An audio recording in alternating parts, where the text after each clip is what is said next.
Selamat malam, selamat bergabung kembali bersama dengan Konsep, sahabat-sahabat Konsep yang menyaksikan tayangan ini baik via Facebook atau juga nanti di YouTube. Kembali kita akan mendalami atau belajar dari firman Tuhan dalam pelajaran sekolah sahabat kita di triwulan yang pertama ini, di tahun yang baru ini, di mana judulnya adalah mengelola bagi sang guru sampai dia datang. Dan malam ini adalah pelajaran yang kedua yang akan kita pelajari bersama-sama. Baiklah kita semuanya dapat berpartisipasi, sahabat-sahabat Konsep yang menyaksikan. Dan sebelum kita melanjutkan lebih jauh lagi, kita terlebih dahulu berdoa yang dibawakan oleh Pendeta Abigail Siombing. Silakan. Mari kita berdoa. Tuhan di surga, terima kasih untuk kesempatan kembali kami boleh berkumpul melalui media online ini untuk belajar firman Tuhan, khususnya pelajaran sekolah sahabat. Ya Tuhan memberkati kami, berikan Roh Kudus untuk memberikan kepada kami pemahaman yang baik, dan kami dapat mengerti akan pelajaran sekolah sahabat yang akan disampaikan oleh hamba Tuhan Pendeta Dwi Cahyono.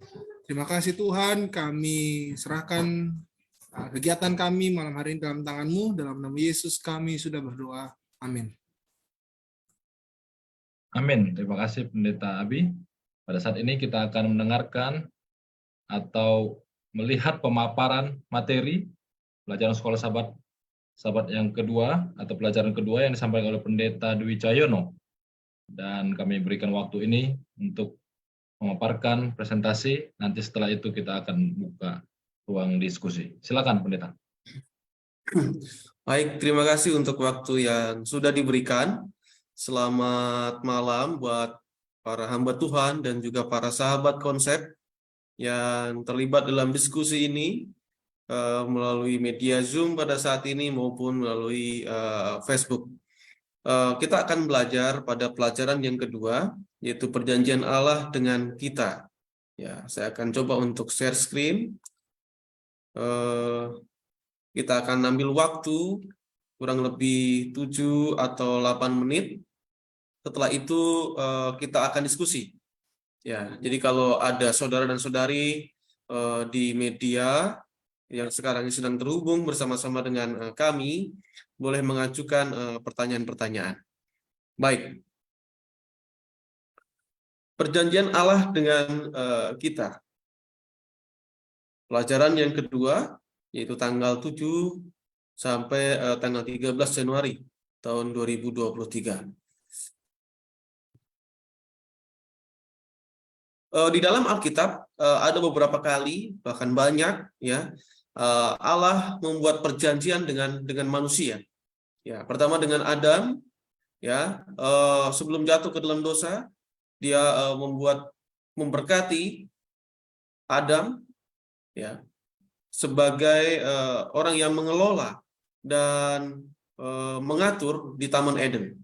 Setelah kejatuhan ke dalam dosa, ada perjanjian juga di sini, yaitu janji datangnya Mesias yang juru selamat, yaitu Yesus Kristus. Kemudian ada perjanjian dengan Nuh, ya, bahwa Allah di sini tidak akan memusnahkan bumi lagi dengan air bah. Kemudian dengan Abraham, ya, ada perjanjian khusus dengannya, ya. Kemudian ada perjanjian mengenai tanah Israel, ya, dengan bangsa Israel, ya. Di sini ada syaratnya dalam perjanjian ini, yaitu jika bangsa Israel itu taat, ya, maka Allah akan menyerahkan seluruh dunia sampai ke ujung langit, ya, kepada mereka, ya, asalkan mereka taat. Kemudian perjanjian dengan Musa, ya, ini juga adalah perjanjian yang bersyarat. Kemudian perjanjian dengan Daud, ya, dikatakan di sini bahwa Allah berjanji kalau garis keturunan Daud itu akan kokoh selamanya di hadapan di dalam tatanya. Dan ini nanti adalah juga janji, yaitu lahirnya Yesus Kristus dari keturunan daripada Raja Daud. Kemudian ada perjanjian baru. Nah, dalam perjanjian ini selalu ada syaratnya dan ada yang tidak bersyarat. Ya, ada perjanjian yang bersyarat, ada perjanjian yang tidak bersyarat. Nah, demikian juga Bapak Ibu sekalian, dari semua itu sebagian besar adalah berbicara tentang perjanjian keselamatan. Ya, perjanjian keselamatan, mulai dari datangnya Tuhan Yesus, perjanjian tentang kerajaan Israel, ya, itu menggambarkan nanti kerajaan keselamatan daripada umat pilihan, ya, dan itu nanti diteruskan oleh gereja Tuhan, yaitu sebagai bangsa Israel rohani dan sebagainya. Jadi intinya adalah perjanjiannya ini adalah tentang keselamatan, ya, tentang keselamatan dan perjanjian tentang berkat kepada manusia. Di dalam 1 Yohanes 5 ayat 13 dikatakan di sini, semuanya itu kutuliskan kepadamu supaya kamu yang percaya kepada nama anak Allah tahu bahwa kamu memiliki hidup yang kekal. Jadi dalam perjanjian keselamatan ini diringkas nanti barang siapa yang percaya kepada Tuhan Yesus, dia memiliki hidup yang kekal. Jadi setiap percaya kepada Tuhan Yesus, setiap manusia dia memiliki hidup yang kekal. Ya, bukannya nanti, ya, tetapi dia memiliki. Artinya apa? Ada keyakinan bahwa hidup kekal itu sudah dimiliki. Ya. Matius 10 ayat 22, dan kamu akan dibenci semua orang oleh karena namaku, tetapi orang yang bertahan sampai pada kesudahannya akan selamat. Nah, keselamatan itu adalah kasih karunia, diberikan secara cuma-cuma. Dengan kita beriman kepada Tuhan Yesus, maka keselamatan itu akan menjadi milik kita, hidup yang kekal itu akan menjadi milik kita, ya. Tetapi setelah kita itu menjadi milik kita harus mempertahankannya. Barang siapa yang bertahan di dalam keselamatan itu sampai masa kesudahan, dialah yang akan selamat dan menerima hidup kekal yang sesungguhnya.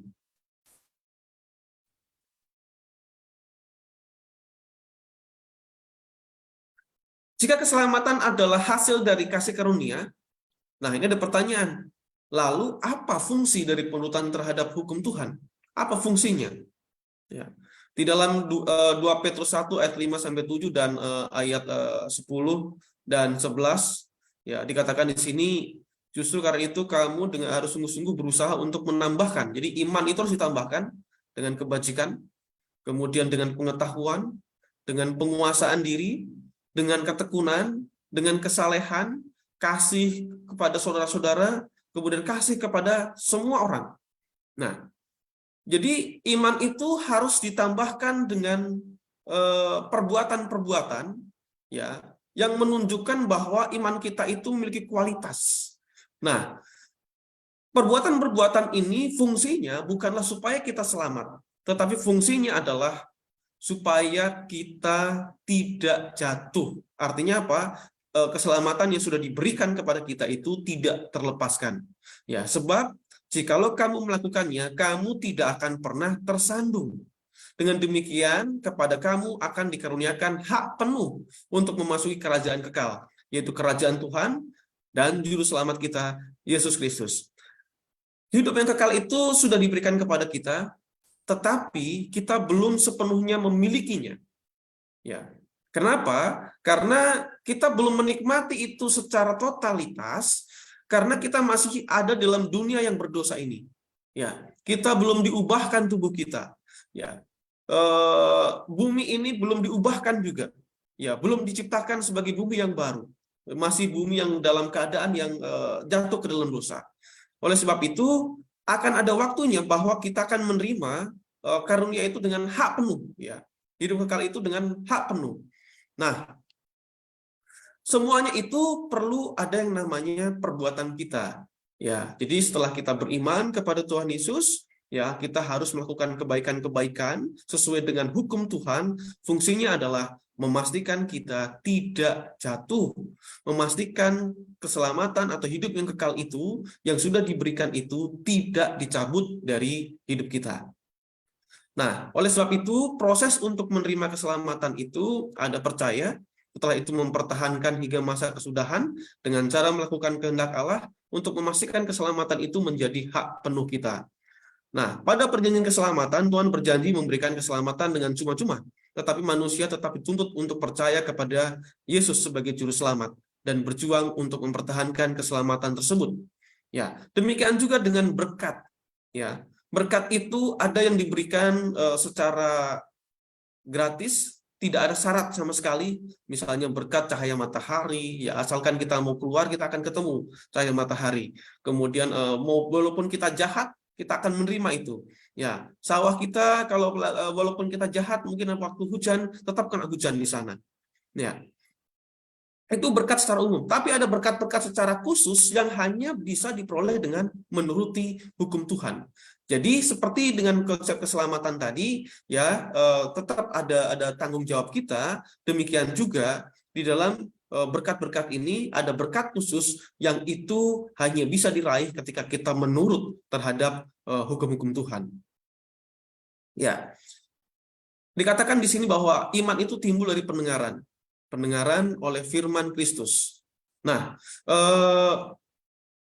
ketika kita mendengarkan firman Tuhan, kita akan percaya kepada Kristus, dan disitulah akan muncul yang namanya iman kepada Tuhan Yesus. Dengan demikian, dikatakan juga di dalam Ulangan 28:1, jika engkau baik-baik mendengar suara Tuhan Allahmu dan melakukan dengan setia segala perintahnya yang kusampaikan kepadamu pada hari ini, maka Tuhan Allahmu mengangkat engkau di atas segala bangsa. Mendengar saja itu nggak cukup. Jadi mendengar itu di sini adalah mendengar dengan kualitas yang harus dilakukan. Sebagai contoh, kalau misalnya kita dimarah oleh ibu kita atau bapak kita misalnya, ya kan, udah kasih tahu ya kan, kenapa sih kamu nggak mau dengar begitu?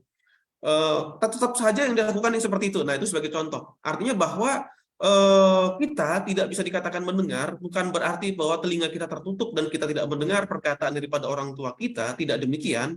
Kita mendengar perkataannya, tetapi ketika kita tidak melakukannya, maka kita disebut juga sebagai tidak mendengar.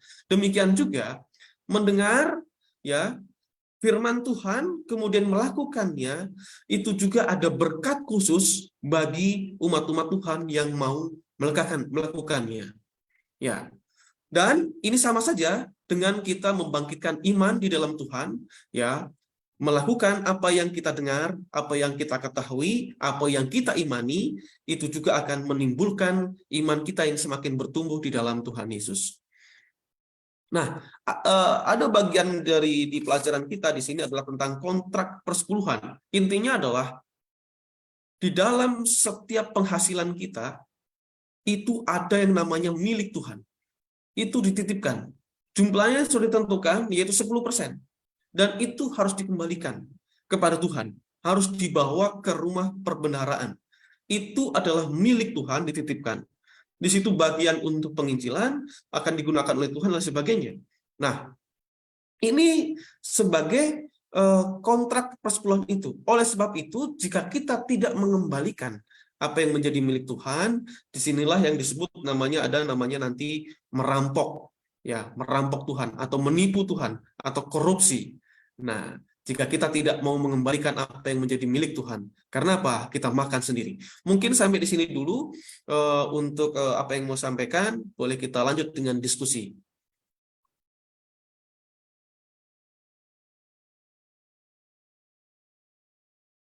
Baik, terima kasih Pendeta Dwi Cahyono yang sudah memberikan pengantar untuk kita berdiskusi dari pelajaran Sekolah Sahabat Kita pelajaran yang kedua. Pada saat ini kita akan buka ruang diskusi, bila mana ada pertanyaan dari sahabat-sahabat konsep yang menyaksikan atau dari teman-teman yang ada di Zoom. Saya persilakan.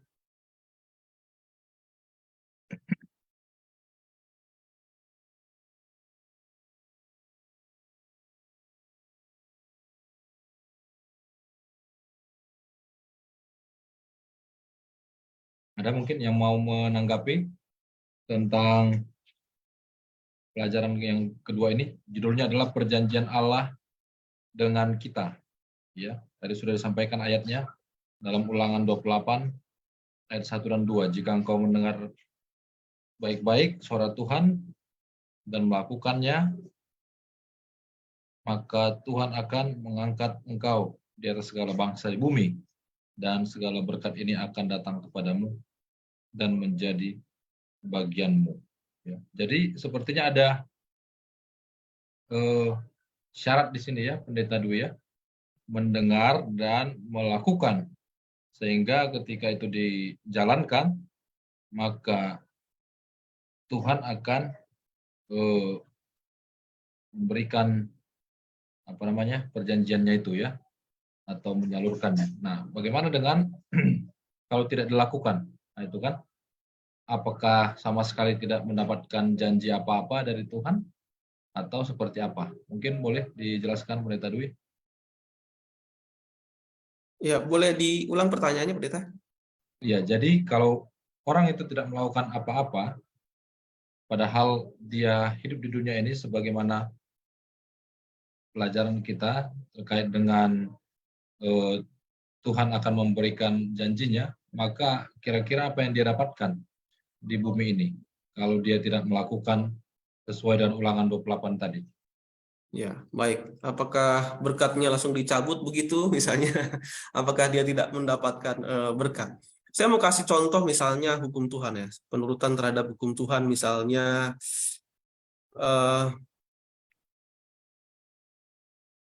tentang larangan, misalnya larangan untuk menikah beda agama. Nah, ini saya ambil satu contoh aja ya. Kita tidak bicara tentang pernikahan beda agama. Nah, kalau larangan ini dilanggar, ya akan ada banyak sekali berkat Tuhan yang tidak bisa diterima oleh mereka. Misalnya menikahi dengan orang yang beda agama atau beda iman lah bahasanya ya. Karena seringkali ketika kita temukan satu agama tapi ternyata imannya nggak sama. Ya, beda iman. Contohnya adalah ketika misalnya orang yang menikah yang seiman itu dia pergumulannya itu bagaimana membuat rumah tangga itu berkenan di hadapan Tuhan, ya, bagaimana bisa renungan pagi bareng-bareng, bagaimana bisa berdoa bareng-bareng, bagaimana bisa mempertumbuhkan karakter yang karakter Tuhan di dalam kehidupan keluarga misalnya, ya itu pergumulannya. Begitu. Tapi kalau yang menikahnya ini dengan orang yang tidak seiman, mungkin pergumulannya adalah bagaimana caranya saya membawa pasangan saya untuk datang kepada Tuhan. Artinya bahwa dia tidak menerima berkat yang diterima oleh orang yang taat kepada Tuhan tadi, ya, sehingga dia akan mengalami pergumulan-pergumulan yang lebih banyak dan lebih sulit, ya, dibandingkan. Jadi tingkat pergumulannya berbeda dia.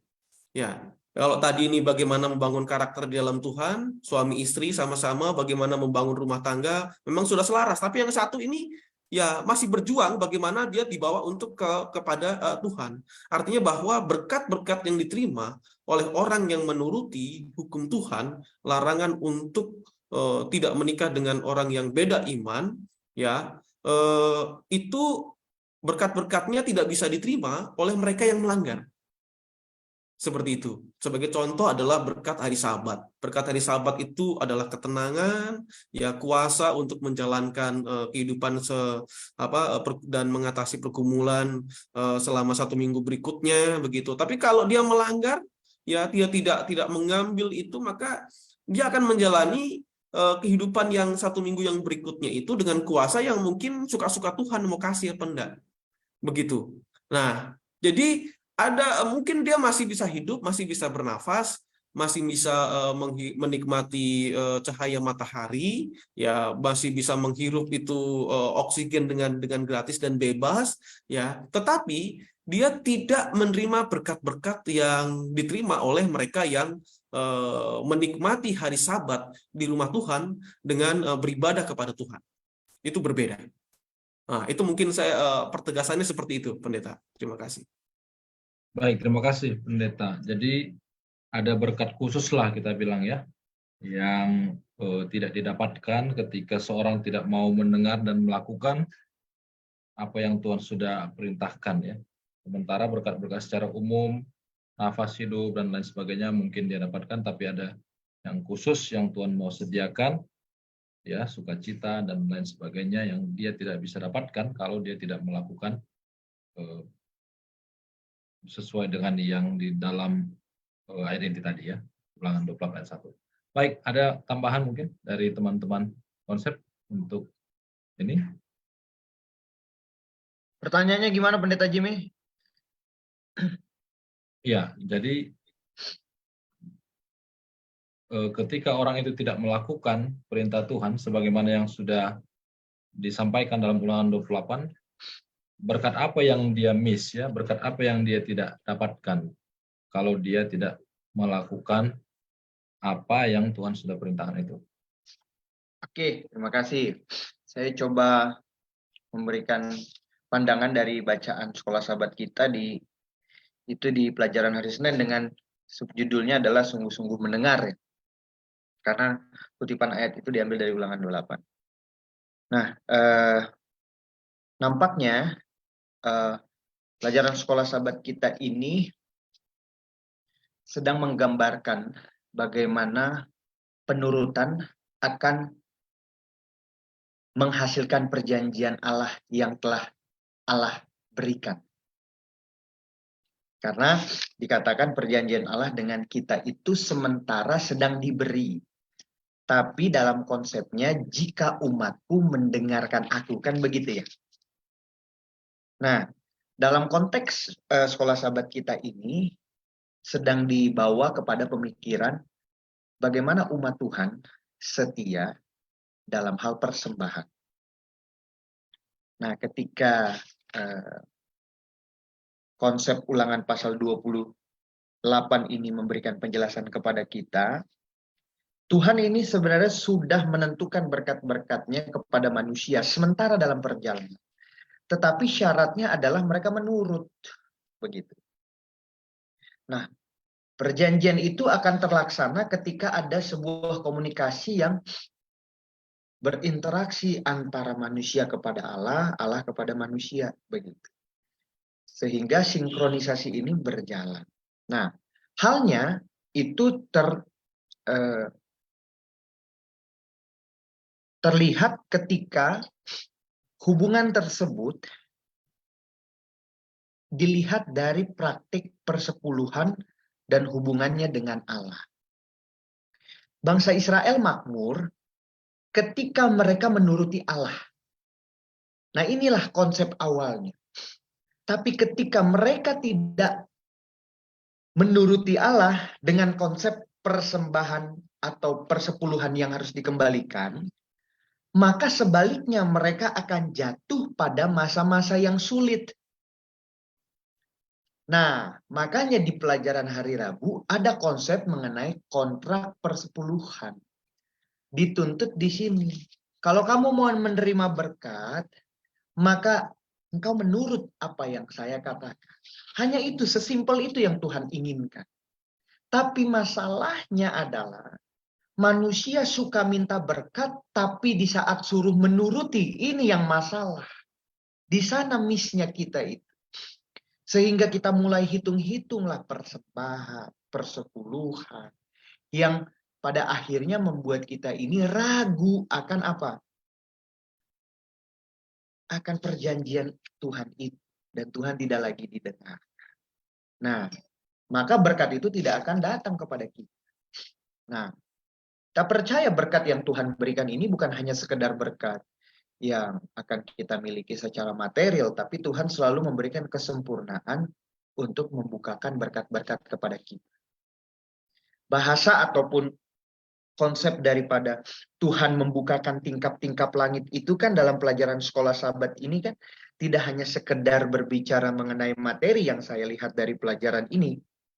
Karena di sini dikatakan lebih daripada itu, dia akan menerima semua hal yang dia telah dapati melalui janji Tuhan, dikatakan.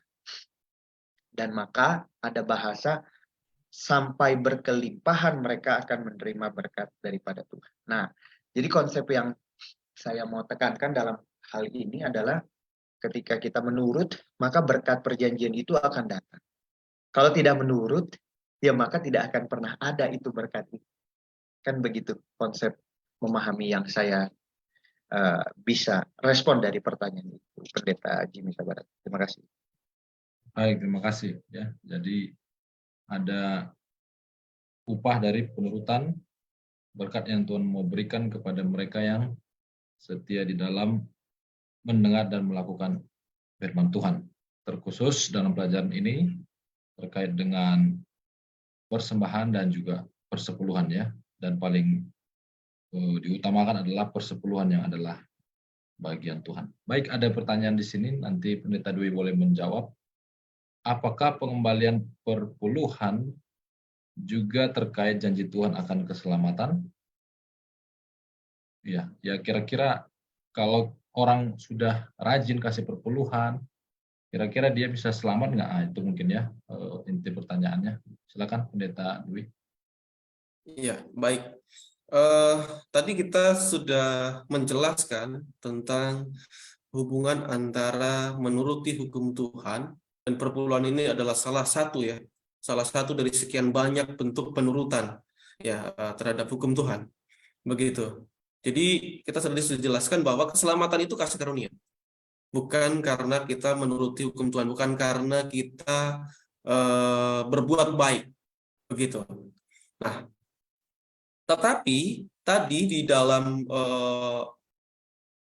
Petrus 1 ayat 5-7 dikatakan bahwa tambahkanlah imanmu kebajikan, berarti di sini adalah perbuatan baik, kemudian ada pengetahuan, kita harus belajar tentang pengetahuan akan Allah, tentang kasih Tuhan, kemudian ada penguasaan diri, ketekunan, kesalehan, kemudian ada kasih kepada saudara-saudara, berarti ini hukum Tuhan adalah hukum kasih, kasih kepada sesama dan kasih kepada Tuhan, ini kasih kepada saudara-saudara, kemudian kasih kepada semua orang, dan tujuannya ini adalah supaya kita tidak tersandung.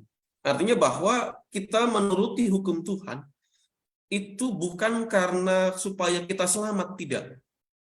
Kita sudah dikasih keselamatan ketika kita percaya sama Tuhan, kepada Tuhan Yesus sebagai juru selamat kita. Maka seperti yang dikatakan di dalam 1 Yohanes 5 tadi, kita memiliki hidup yang kekal. Nah, kita sudah memiliki hidup yang kekal, tetapi hidup yang kekal itu bisa terlepas. Kita bisa gagal kalau kita tidak hidup menuruti hukum Tuhan. Jadi fungsinya adalah mungkin hubungannya dengan keselamatan ini bukan untuk meraih keselamatan, tetapi untuk mempertahankan. Dan salah satunya adalah dengan kita menuruti perintah Tuhan tentang persepuluhan. Ini hanya salah satu saja. Nah, kebetulan memang pelajaran kita pada Sabat ini adalah mempelajari bagaimana persepuluhan itu dalam konteks perjanjian keselamatan ini. Begitu. Apa sih kaitannya? Apa sih fungsinya kita menuruti perintah Tuhan ini? Ini bukan supaya kita selamat, bukan supaya kita diampuni dosa-dosa kita, tidak. Ini supaya kita meminimalisir untuk jatuh. Ketika kita belajar firman Tuhan, kemudian melakukannya, menurutinya, maka kemungkinan besar untuk jatuh itu akan semakin minim. Begitu. Mungkin masih bisa jatuh juga karena kita masih hidup dalam dunia ini, kita masih berdosa juga, tetapi kemungkinan besar untuk mempertahankan keselamatan sehingga nama kita tidak dicoret dari buku kehidupan, tidak dihapuskan, nama kita kan sudah ditulis di sana. Artinya bahwa kita sudah menerima hidup kekal. Tapi kita perlu pertahankan supaya itu tidak dihapuskan, yaitu dengan menuruti perintah-perintah Tuhan, hukum-hukum Tuhan, dan mengasihi Tuhan. Nah, itu mungkin tambahan saya. Terima kasih. Baik, terima kasih. Jadi memberikan atau mengembalikan persepuluhan itu adalah untuk tetap mempertahankan nama kita, sebagian dari apa yang harus dilakukan oleh umat-umat Tuhan untuk tetap menjaga keselamatan mereka, jadi bukan untuk selamat tapi untuk tetap konsisten di dalam keselamatan itu, yang disampaikan Pendeta Dwi. Silakan, ada yang mau memberikan tanggapan lain? Pendeta Maro, apa bisa? Tidak. Baik, sinyal tidak bisa di sana. Pendeta Alex, bisa? Silakan. Ya, saya Pak Pendeta Jimmy. Pertanyaannya adalah, apakah pengembalian perpuluhan juga terkait janji Tuhan akan keselamatan? Jawabannya pasti iya, kan begitu. Tapi kalau pertanyaannya adalah, apakah persepuluhan dan persembahan menentukan kita masuk surga atau selamat? Jawabannya enggak, kan begitu ya. Tapi kalau misalkan ditanyakan apakah ada kaitannya, pasti ada.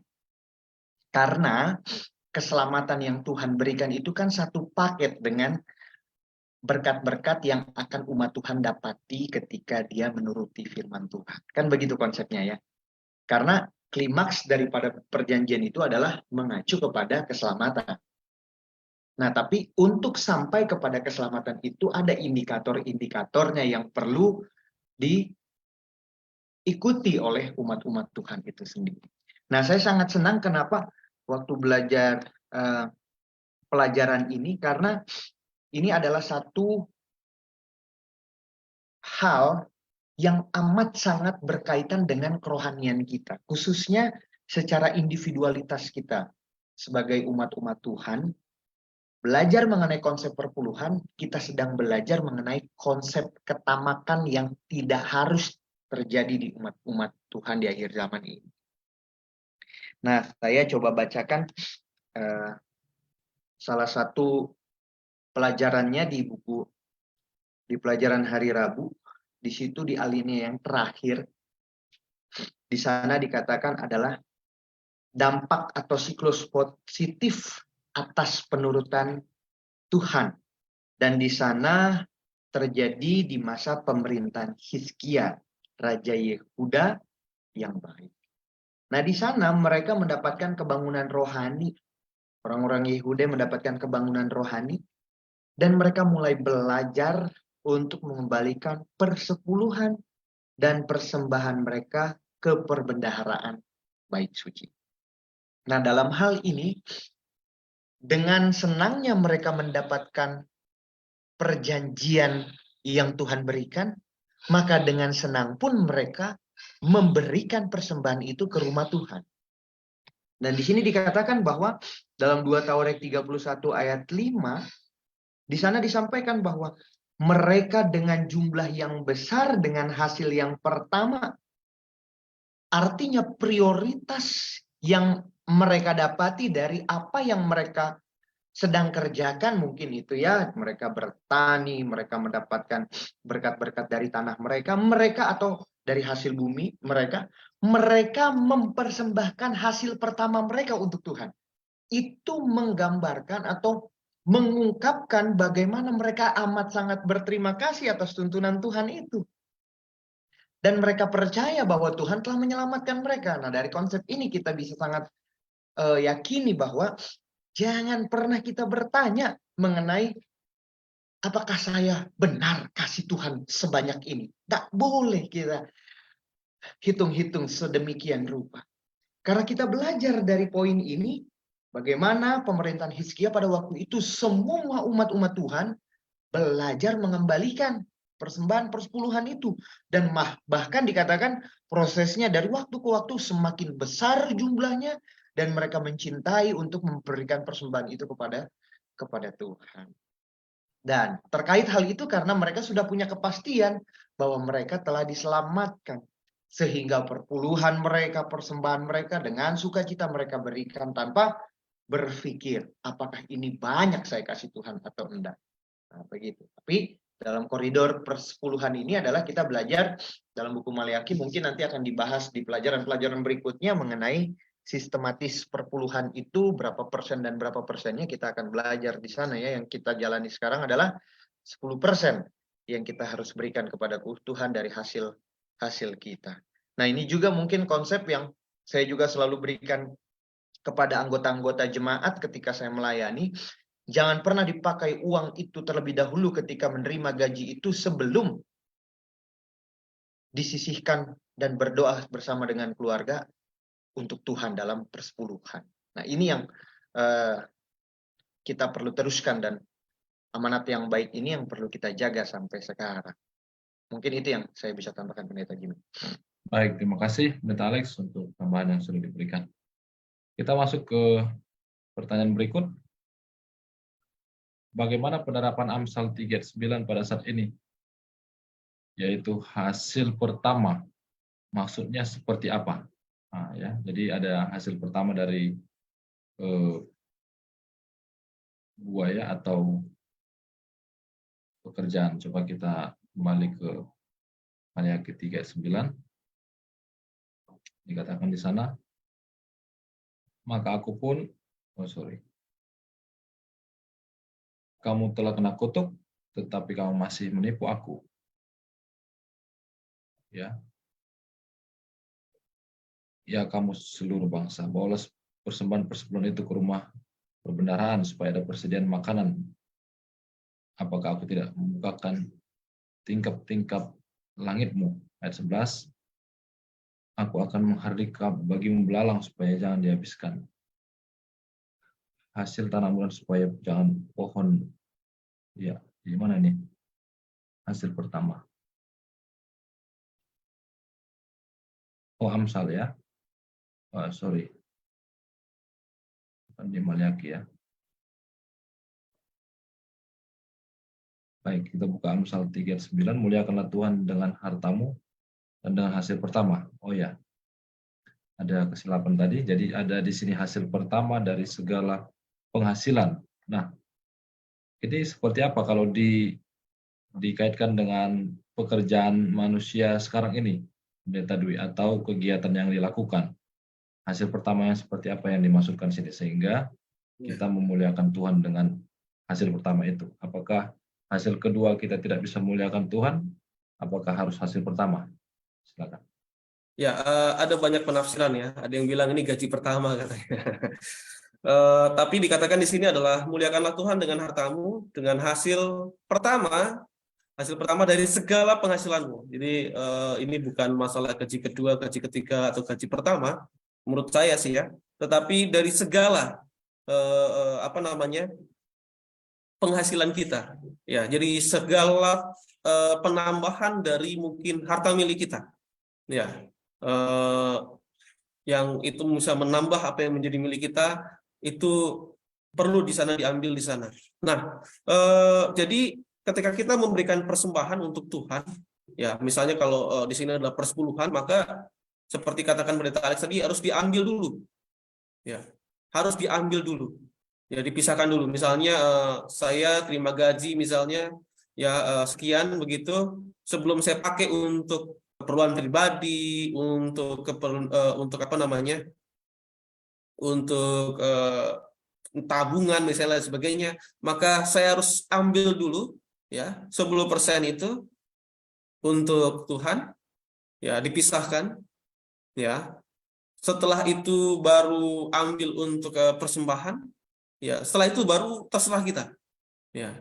Terserah kita mau seperti apa. Tetapi yang paling penting adalah yang pertama adalah harus untuk Tuhan. Demikian juga kalau zaman dulu ini kan bicaranya adalah petani kalau zaman dulu. Nah, saya ada beberapa tadi baca bahwa ketika mereka memanen, maka panen yang pertama, misalnya dalam satu ladang itu ada misalnya ada beberapa pohon, misalnya pohon mangga misalnya, ya.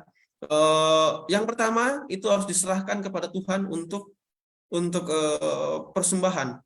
Begitu. Nah, itu mungkin yang saya terima dalam pikiran saya. Ada mungkin yang menafsirkan bahwa ini adalah gaji pertama harus semuanya dikasih sama Tuhan. Saya pikir nggak begitu, tapi kalau mungkin ada yang berpendapat seperti itu ya silakan saja. Terima kasih.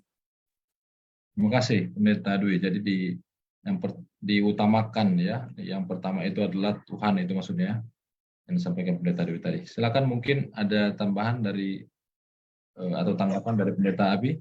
Silakan. Baik, terima kasih Pendeta Jimmy. Kalau saya baca ayat ini dalam Amsal 3 ayat 9, muliakanlah Tuhan dengan hartamu dan dengan hasil pertama dari segala penghasilanmu. Kalimat ini dibagi menjadi dua ya, hartamu dan hasil pertama dari segala penghasilan. Menurut saya, kalimat pertama itu jauh lebih besar daripada kalimat kedua. Muliakanlah dengan hartamu. Artinya semuanya harta kita, nggak bicara hanya 10%, nggak bicara hanya 5%, nggak bicara hanya 20%, tapi semua harta kita gunakan untuk kemuliaan Tuhan. Bukan hanya hasil pertama, bukan hanya hasil kedua, bukan hanya hasil ketiga, bahkan semua harta kita gunakan untuk kemuliaan Tuhan.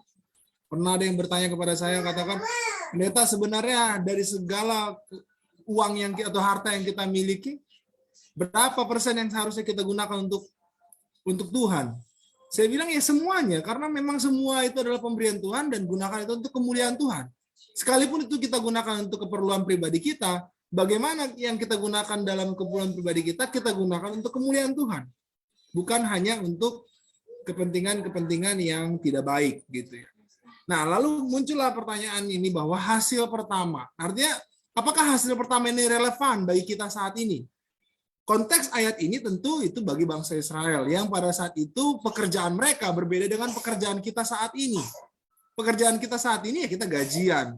Kita mungkin ada juga yang pengusaha yang kita nentuin hasil pertamanya itu tidak mudah ya.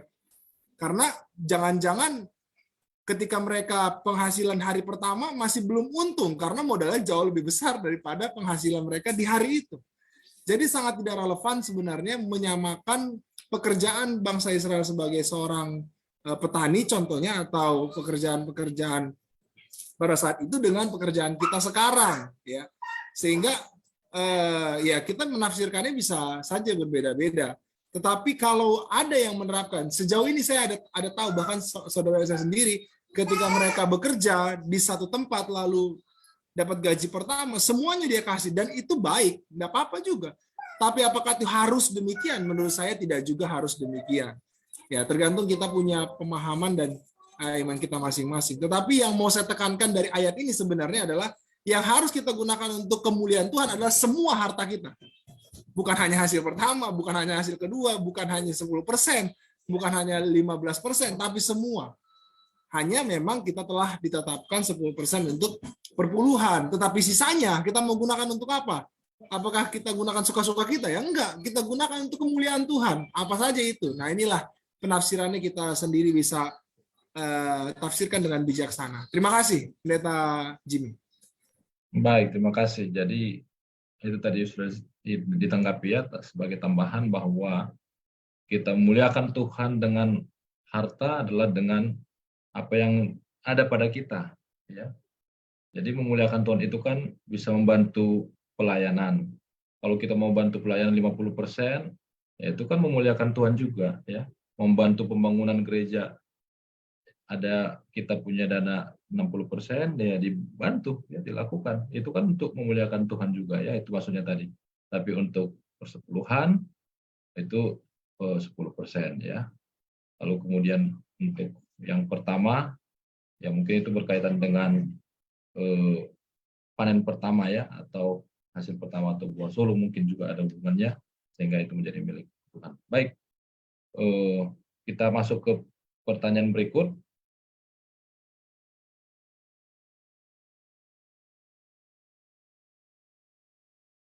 Penekanan apa yang dimaksud dengan merampok persepuluhan dan persembahan? Penekanan apa yang dimaksud dengan merampok? Ya, apa yang ditekankan di situ ya ketika dikatakan merampok persepuluhan ini di Malia ketiga kalau nggak salah tadi ya, merampok persepuluhan dan juga persembahan. Apa yang ditekankan di sana? Nanti Pendeta Dwi menjawab, setelah itu Pendeta Maro. Silakan. Ya, baik. Apa yang dimaksud dengan merampok penekanannya? Ya, dasarnya adalah ditetapkan di dalam Imamat 27 ayat 30 bahwa segala persembahan persepuluhan ya itu milik Tuhan. Dikatakan di sini. Jadi saya bacakan ulang Imamat 27 ayat 30. Demikian juga segala persembahan persepuluhan dari tanah, baik dari hasil benih di tanah maupun di buah pohon-pohonan adalah milik Tuhan. Itulah persembahan kudus bagi Tuhan.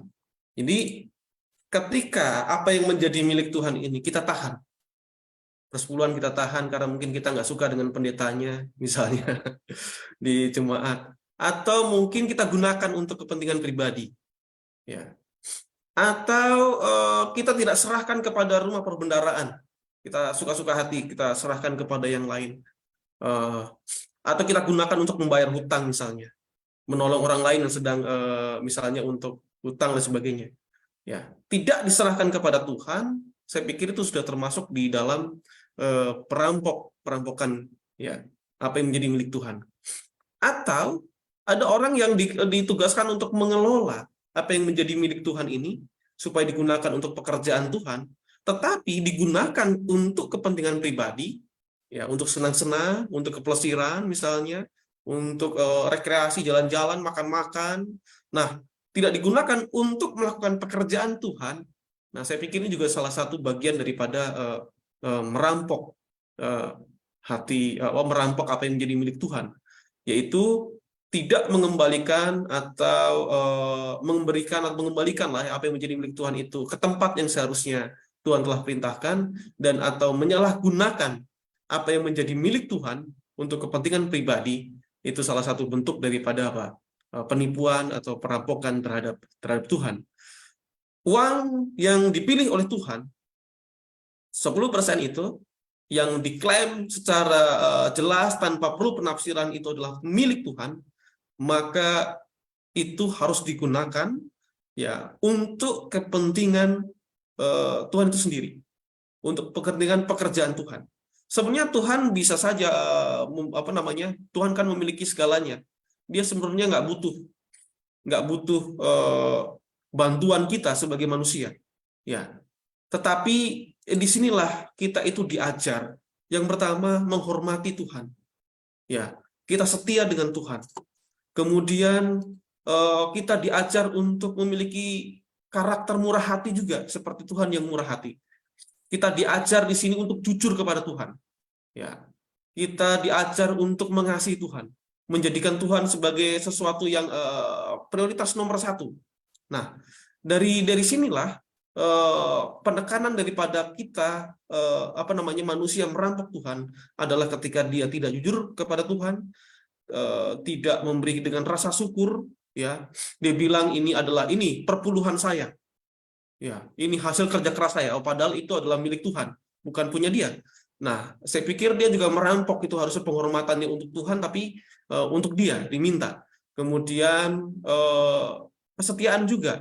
Kadang-kadang ada persepuluhan itu nggak benar 10%, ditambahin atau dikurangin misalnya. Mentang-mentang tadi misalnya semua adalah milik Tuhan begitu. Kalau persepuluhan ya sudah, nggak usah ditambahin, nggak usah dikurangi. Begitu. Tapi kalau mau persembahan nanti itu boleh. Ya, terserah kita, sukarela kita. Sesenangnya hati kita. Nah, gitu. Tapi kalau persepuluhan tidak bisa di situ. Ya. Karena apa? Itu yang diklaim oleh Tuhan menjadi milik Tuhan. Nah, mungkin itu yang bisa saya tambahkan mengenai tentang tema tadi, merampok Tuhan. Terima kasih. Baik, terima kasih Pendeta Dwi. Mungkin ada tambahan dari Pendeta Maruf, silakan. Baik, terima kasih untuk pertanyaannya. Jadi ini menarik sekali untuk kita bahas ya. Karena kadang-kala kita juga bisa menjadi pelaku ataupun partisipan dalam mengambil yang bukan milik kita. Karena makna perampok itu atau pencuri itu adalah mengambil yang bukan miliknya. Nah, tadi sudah ditekankan bahwa di Alkitab itu, di bangsa Israel juga sudah diajarkan bahwa 1/10 itu adalah milik Tuhan, diasingkan buat Tuhan. Artinya adalah segala penghasilan mereka itu sudah ditetapkan dan tidak akan berubah untuk Tuhan. Nah, kadang-kala kita tergoda untuk mengambil ataupun menggunakan apa yang seharusnya diberikan kepada Tuhan. Ya, mungkin dengan alasan banyak kebutuhan, lalu dengan alasan ada suatu emergency gitu ya, darurat, kebutuhan yang mendadak sehingga kita harus terpaksa menggunakan yang seharusnya diberikan kepada Tuhan.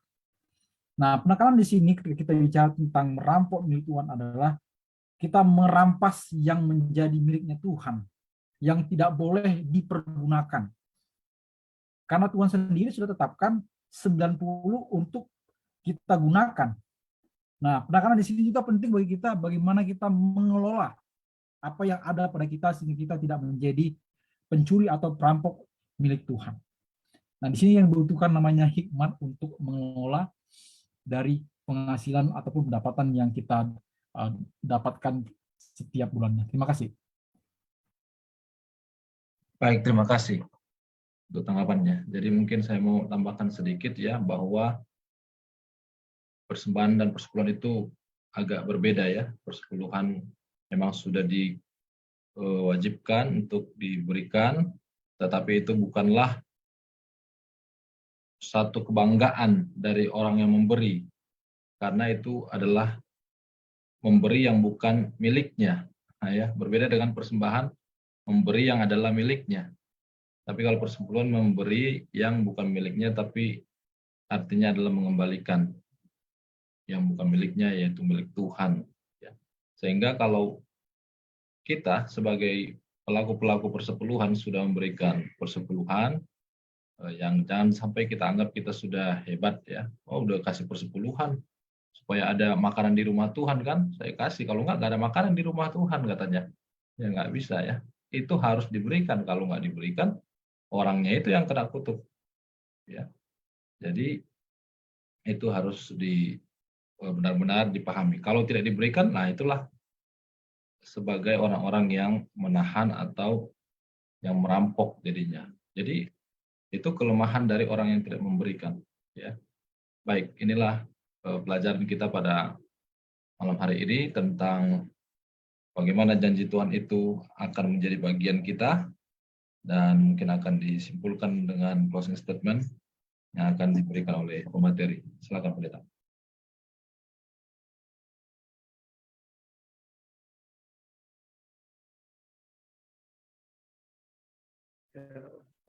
Closing statement ya. Ya, pendeta. Tadi suara saya hilang.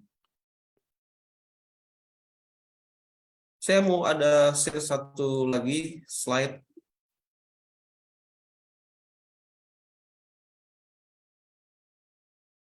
Ya, dari nasihat bagi sidang halaman 63 ya. Paragraf yang kelima. Allah tidak bergantung kepada manusia untuk menyokong pekerjaannya. Ia dapat mengirim uang langsung dari surga untuk mengisi perbendaharaannya. Allah tidak bergantung kepada emas atau perak seseorang. Ia mengatakan, sebab punyakulah segala binatang hutan dan beribu-ribu hewan di gunung. Jika aku lapar, tidak usah kukatakan kepadamu, sebab punyakulah dunia dan segala isinya. Adapun keharusan kita untuk menjadi perantara dalam memajukan pekerjaan Allah, Ia telah mengaturnya dengan sengaja untuk kebaikan kita. Ia telah menghormati kita oleh menjadikan kita pengerja bersama-sama dengan Dia. Ia telah menentukan bahwa manusia seharusnya bekerja sama dalam pekerjaannya. Saya mau garis bawahi di sini, supaya mereka dapat selamanya melatih sifat kemurahan hati. Jadi, hukum tentang persepuluhan, ajaran tentang persembahan, ini bukan karena gereja butuh uang kita. Bukan karena pekerjaan Tuhan, penginjilan itu butuh uang. Kalau Tuhan mau, ya, Dia bisa saja kirim uang dari surga. Ya. Dan pekerjaan itu tidak bergantung kepada harta milik kita. Sehingga tidak perlu kita boleh berbesar hati ketika kita memberikan sesuatu, ya. Ini bukan untuk kepentingan kita. Bukan untuk kepentingan pekerjaan Tuhan, tetapi ini adalah untuk kepentingan kita. Sebuah kehormatan daripada Tuhan, ya, dan itu diberikan kepada kita, dan ini sebuah kehormatan bagi kita juga, sehingga dengan melakukan menuruti hukum ini, kita itu mempraktekkan beberapa karakter Tuhan. Ya, di sini salah satunya adalah sifat kemurahan hati Tuhan. Ya, kita itu harus diubahkan karakter kita, dan di sini Tuhan memberikan kepada kita kesempatan yang sangat besar untuk melatih karakter kita. Ada kesetiaan tadi, ada penghormatan, kemudian ada kejujuran, ada kerendahan hati di dalam Tuhan, ada iman di sana dan pengakuan kepada Tuhan yang telah memberkati kita, dan lain sebagainya. Dan itu semua dilatih dengan kita setia memberikan persepuluhan dan persembahan kepada Tuhan, mengembalikan apa yang menjadi milik Tuhan. Itu saja mungkin closing statement saya. Tuhan berkati. Baik, terima kasih Pendeta Dwi sudah memberikan closing statement. Dan biarlah kiranya sahabat-sahabat konsep yang menyaksikan atau saudara-saudari yang menyaksikan di mana saja berada melalui Facebook dan juga akun konsep yang lain dapat memahami pelajaran ini dan dapat kemudian diaplikasikan dalam kehidupan sehari-hari di dalam pelayanan, bahkan juga di dalam kehidupan keluarga. Kita akan tutup dengan doa tutup yang akan dilayangkan oleh Pendeta Ricky Moore. Saya persilakan. Baik, mari kita berdoa. Bapa di sorga, Tuhan penuh kasih dan kemurahan, kami bersyukur waktu yang baik kami boleh miliki untuk belajar akan firman Tuhan. Tuhan kiranya menyertai, memberkati sahabat konsep yang telah meluangkan waktu untuk belajar bersama-sama. Biarlah ini boleh jadi kekuatan, iman, dan pengharapan kami. Tuhan juga berkati Pendeta Dwi yang telah menyampaikan pelajaran dan juga rekan-rekan pendeta yang lain. Inilah yang menjadi doa dan harapan kami Tuhan. Kami serahkan hanya di dalam nama Yesus yang adalah Tuhan dan Juru Selamat kami. Amin. Amin. Terima kasih Pendeta. Dengan demikian berakhir kita punya program malam ini, Pelajaran Sekolah Sabat. Kita akan lanjutkan kembali di minggu yang akan datang dengan pelajaran yang ketiga, dan kami menyampaikan terima kasih untuk semua yang sudah menyaksikan. Kiranya Tuhan berkati kita.